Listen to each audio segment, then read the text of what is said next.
The Shadow of Fortune. Nobody in Raven's Hollow knew much about Lucian Vale. At 23, he lived alone in a small apartment above an old grocery store. He worked night shifts, cleaning office buildings, and spent his free time reading second-hand books from a dusty shop near the train station. He had no family nearby, no close friends, and almost no money. In fact, on the morning that changed everything, Lucian had exactly $12 left in his bank account. Rain was falling heavily as he walked home after work. As he passed a convenience store, a strange old woman stepped out from the shadows. She wore a dark coat and carried a silver umbrella. "Buy a ticket," she whispered. Lucian frowned. "What?" "A lottery ticket." He smiled politely. "I can't afford to waste money." The woman looked directly into his eyes. "Some doors open only once." Before he could reply, she turned the corner and disappeared. For some reason, Lucian walked into the store. He spent his last $5 on a lottery ticket. Then he forgot about it. 3 days later, his life exploded. His ticket had won, not a few $1,000s, not a few million, $150 million, the largest jackpot in the country's history. Within hours, reporters surrounded his apartment. Television crews camped outside his building. Lawyers, financial advisors, and distant relatives appeared from nowhere. Suddenly, everyone wanted to know Lucian Vale. At first, everything seemed wonderful. He bought a beautiful mansion overlooking the sea. He traveled first class. He purchased expensive cars.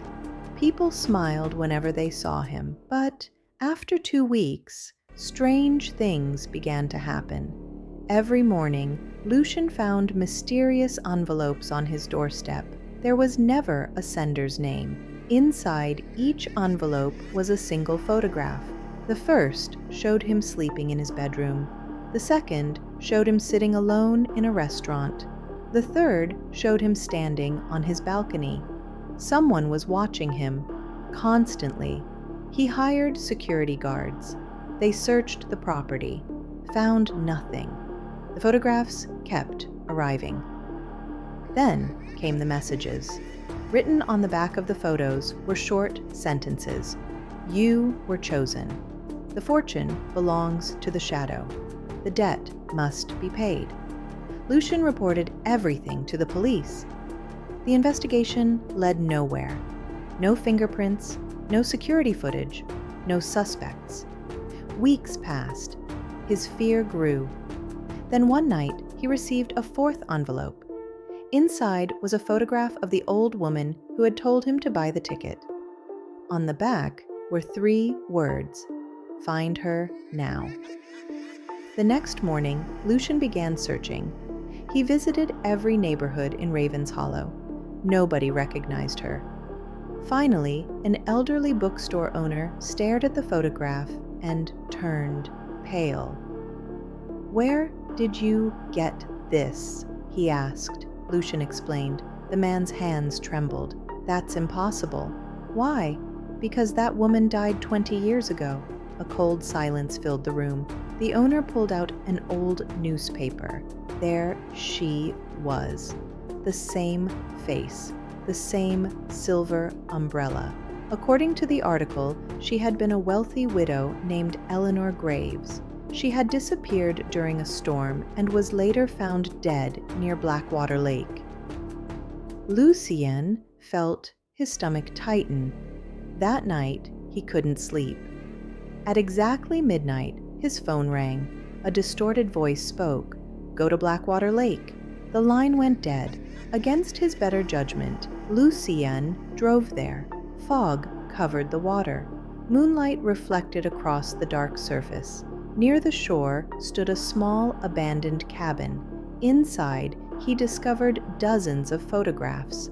Thousands, perhaps, not only of himself. Photographs of lottery winners stretching back decades.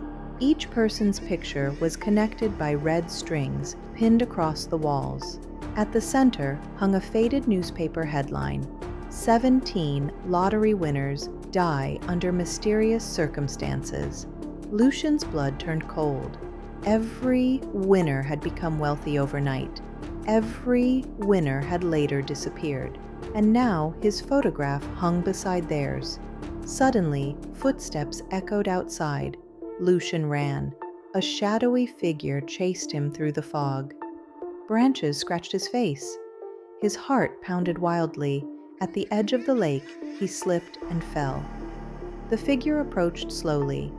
For the first time, Lucian saw the person's face, and his world shattered. It was him, or rather, someone who looked exactly like him. The stranger smiled. "You finally found the truth." "What are you?" Lucian whispered. The man laughed softly. "I am the previous Lucian." "That's impossible." "Is it?" The stranger explained. For nearly a century, a secret organization had been selecting lonely individuals and transforming them into new identities. Each winner received wealth. Each winner abandoned their old life.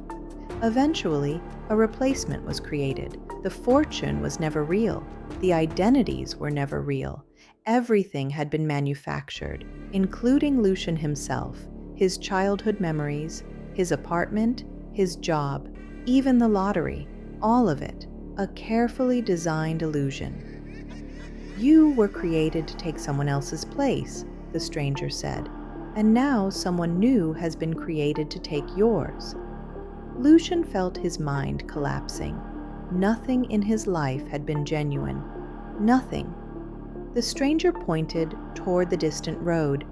A young man stood there, poor, alone, holding a lottery ticket.